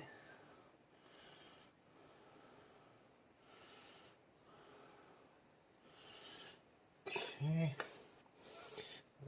More.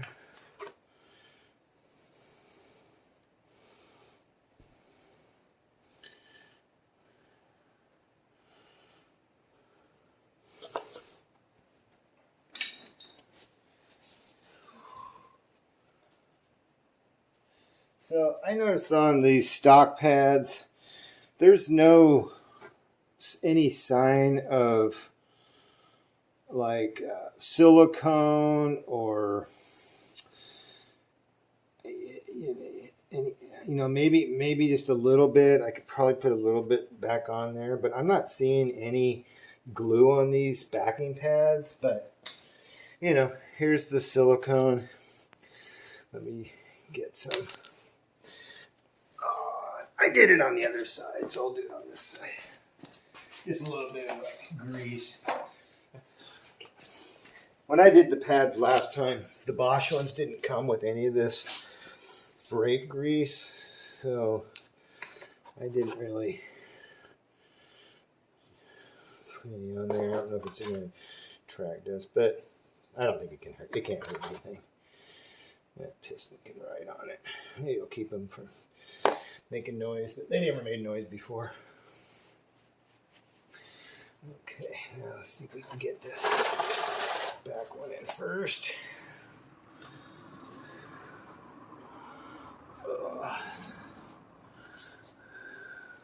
It's hard to see. It's dark back here. Oh, now I got grease on my hand. Lovely. Okay.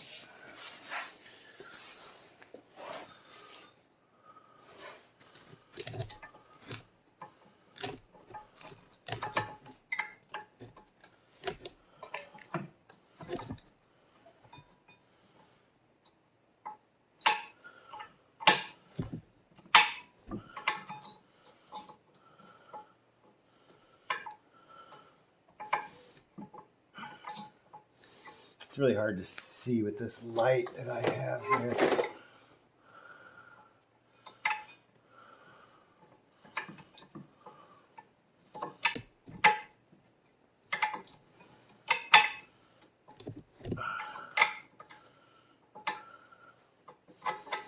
Hold on a second.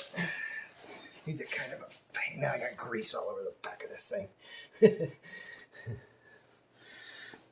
Don't want to get anything on these pads. Let's see if I can get. Oh, here we go. I think I can see now better.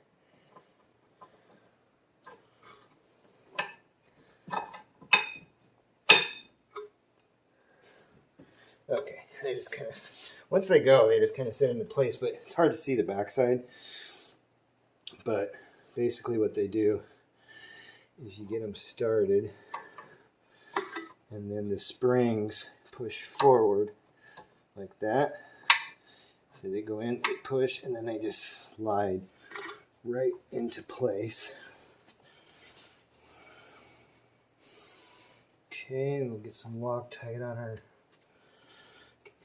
caliper bolts.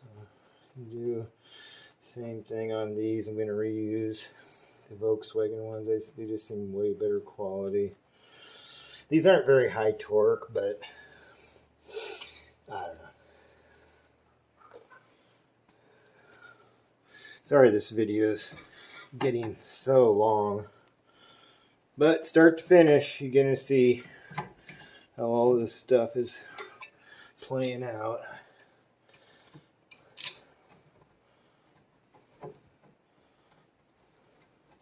Get that one started.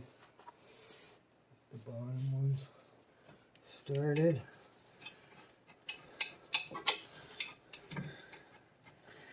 And when I started, I sucked quite a bit of fluid out because I knew I was going to be compressing these. I think I'll do the brake flush tomorrow morning. It's getting kind of late. Okay, so now we can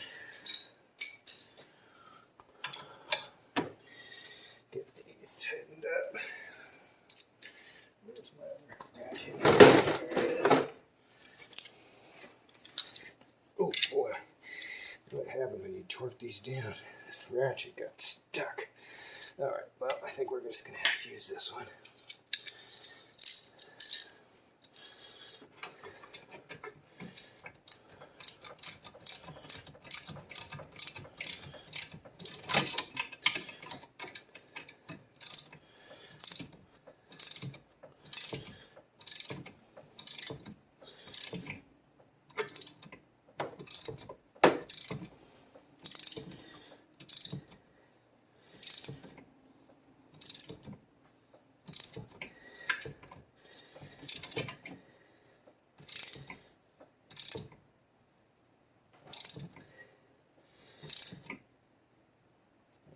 Okay.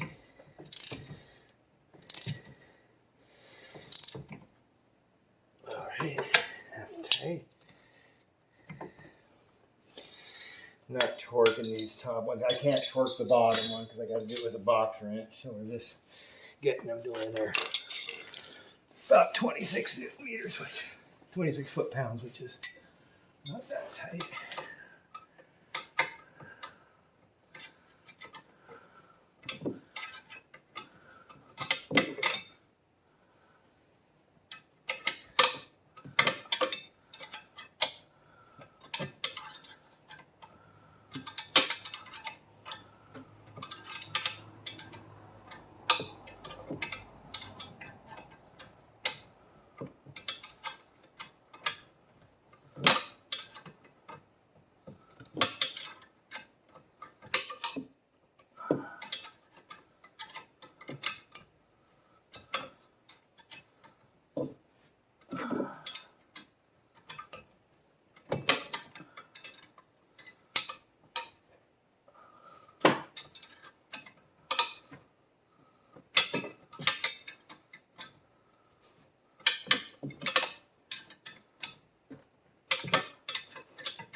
Okay. All right, there we go. Rears are a pain in the ass. And then there's a cable holder right here. You just need to make sure that this cable falls back in. It just pops right out. Goes backwards, pops out, and it just kind of pops back in. But I just wanted to, can you see that? Yeah, you can see that. Okay, so there we go. Front rotors, back rotors, all done. And so tomorrow morning, I'll flush the brake fluid, do a video of that, and then I'll do a video showing how to bed these in for the test drive. So thanks for being patient, folks. I appreciate it. I'll go ahead and pause this, and we'll be back in the morning. Okay, so now that we've got the brakes, rotors, and brake pads done on the car, we're going to go ahead and flush the brake fluid. And so what I'll be using to flushing the brake fluid is our little pressure bleeder tool. Something to capture the old fluid. So I have this little plastic bottle with a hole drilled into it, some silicone tubing. And then, so these are the fittings. This is the fitting that came with the tool for the brake reservoir, and this one just does not work. It leaks. So I upgraded to this one, same company, Schwaben, but this one's much better. It's metal, obviously, has a better seal, and does not leak. So if you end up getting this tool, and I'll put a link to this tool, don't just go with this one. This one does not work, but this one, I think it was $20 extra. And it's nice. It's got a little side access. Sometimes the reservoirs are hard to access and you need a little bit of clearance. So this one obviously has the nipple facing the top, and it can be obstructing in some cars, but this one's off to the side. So highly recommend going with that. You're going to need, so the nipples on the brakes for bleeding are 11 millimeter. And what I first do is I go around with just a 1/4 inch ratchet and a size 11 socket, and I just quickly loosen them. If they've been sitting for a long period of time, they can be a little bit tight. And then to bleed them, you're going to need a flared brake wrench. This one is, particular one is 11 millimeter on this side, 12 millimeter on this side. We'll be using the 11 millimeter for the nipples on this car. And sometimes if they're rusty or they've been sitting for a very long time, you have a chance of stripping them out, even using a flare tool like this. But by using the socket, you can break all of them loose, and then it makes it really easy to open and shut with the flare tool. And then I've also got Pentosin .4. This car takes .4. This is synthetic brake fluid. I got this at Napa. I'll post a link to this also. Okay, so I'll go ahead and move the camera. Oh, one thing, move here, is that we're going to end up, so here's the reservoir right there. So what we're going to do is we're going to open this cap up, and we're going to suck as much fluid out of the reservoir as possible. There's a little strainer in here. You can kind of see the yellow strainer. So you can use a suction tool like this one. Sorry, folks. Trying to do this with one hand. So you can get these basters at the grocery store. You can just suck out as much fluid. Just be careful. The brake fluid is very corrosive. So if you're going to be sucking out of this reservoir, I suggest wrapping a towel around this top and making sure that you're not spilling brake fluid all over the place. It's very corrosive. It'll take paint off of the body. So just be aware of that. But what we're going to do is we're going to suck as much of the old fluid out of the reservoir, and then we're going to fill it up with new fluid. So you're not going to be able to get every single drop of this out of here, but then we'll fill it back up with new fluid, and then we'll connect the pressure bleeder, and I'll show you how to do that, and then we can start bleeding the brakes. So I'll go through that process. All right, so what we're going to do is I've sucked out quite a bit of the brake fluid out of the reservoir. I have an extraction tool, so it made it pretty easy, but you can use the little suction bulb that I showed you before. So what would probably be a good idea is you'd want to suck a little bit out and have like a little container, and then transfer it into a little container. But so we got as much out as we can. So what we'll do is we're going to fill it back up again with brake fluid.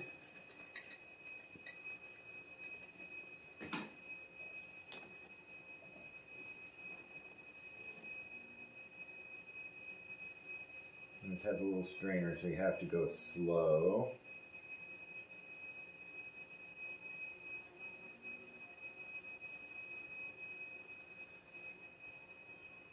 Almost there. Just a hair more.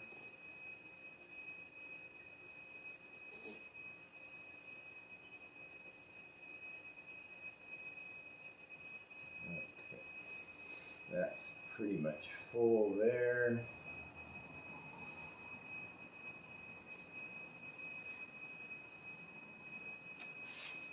Okay. And now we'll, if you want to move the camera over here, Killer. Alright, so now we're going to fill up the pressure bleeder with brake fluid. And we'll probably won't use all this, but I'll go ahead and fill it up, and then whenever it's not used, we'll just pour it back into this container for future use.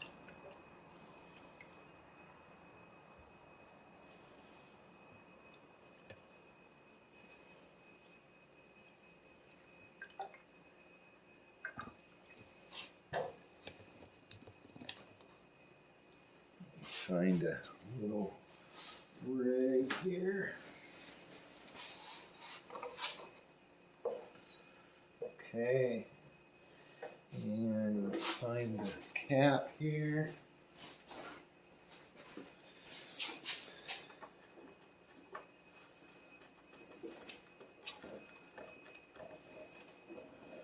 Let's get that snug. And what I like to do is run a little bit of brake fluid. Let me get a garbage can here. So I'll run. So I clean this with denatured alcohol. I always like to run. I got it cleaned out. I blew it out with compressed air. But we're going to go ahead and get this.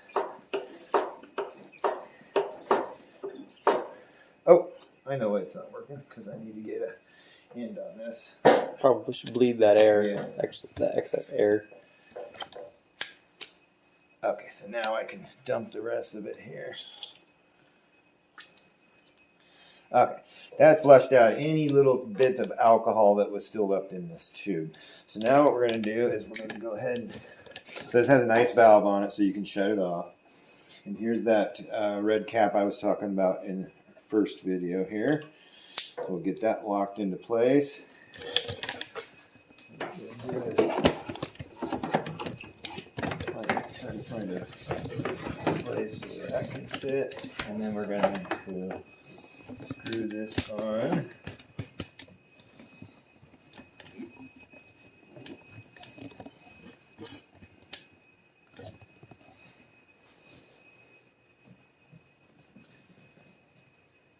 And just get it snug down. And then what we're going to do is we'll open the valve and we will pump some fluid and get the pressure built up. I usually run it between. Hey, you're leaking somewhere. Oops. Uh-oh. What in the heck? Yeah, you're leaking. Crap. Okay, well, we'll cut the video out because I'm leaking. Okay, so we had a little bit of leak. I just did not have this tight enough. So I just had to kind of crank it down tighter, and now we seem to be good. So I pump up this to about 10 psi.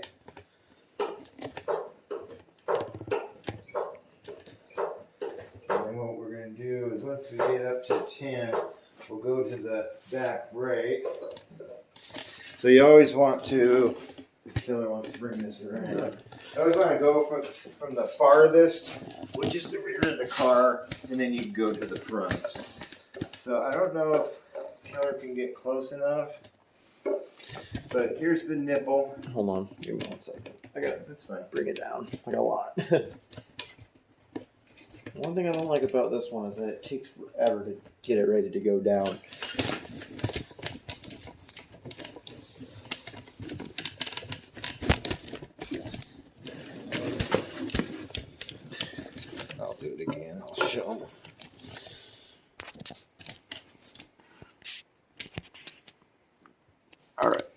Okay. Go ahead. Okay, so here's the nipple on the rear passenger side brake. And so here's that flare wrench I was talking about. So what we're going to do is we're going to get the flare wrench on, and then my silicone tube just on the top of the nipple. That way we're going to be able to see the old fluid coming out. It might take a couple turns, but you can start to see it right here. So the pressure bleeder is pushing the old fluid out. This fluid was changed 20,000 miles ago, so it's not like bad or anything. And I'm going to go ahead and give it a couple more pumps.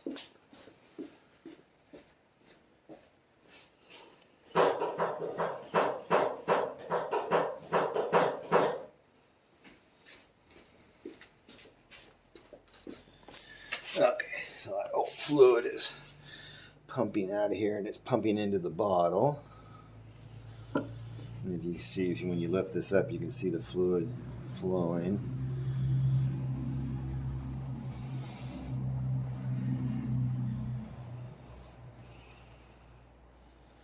Okay, a little tighten that up. I always have a rag handy. Okay, now we're going to move over to the other rear side.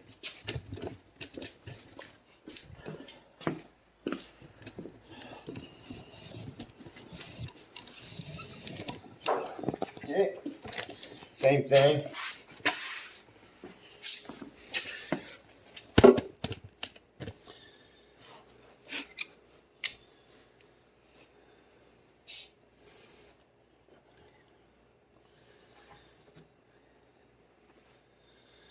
See the fluid. Hopefully you can see that on camera. So the fluid's going up the tube.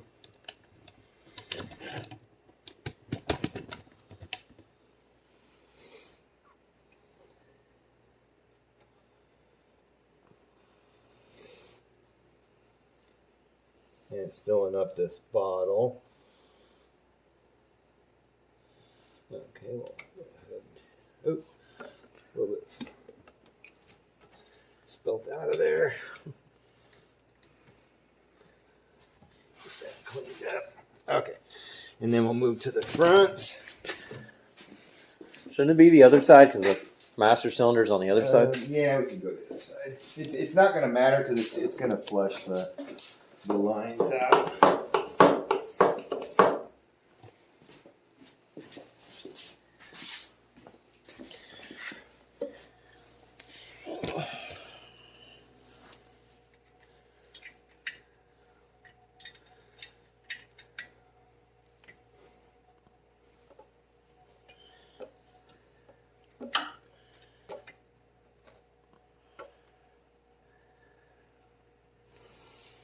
Same thing, fluid's pouring out a little bit easier on these fronts because it doesn't have to travel as far.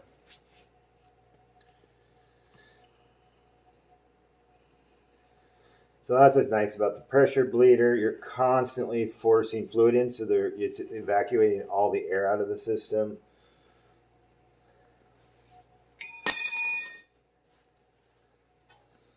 Okay, so I'm not going to go through each one, but basically I do those usually twice between 2 or 3 times.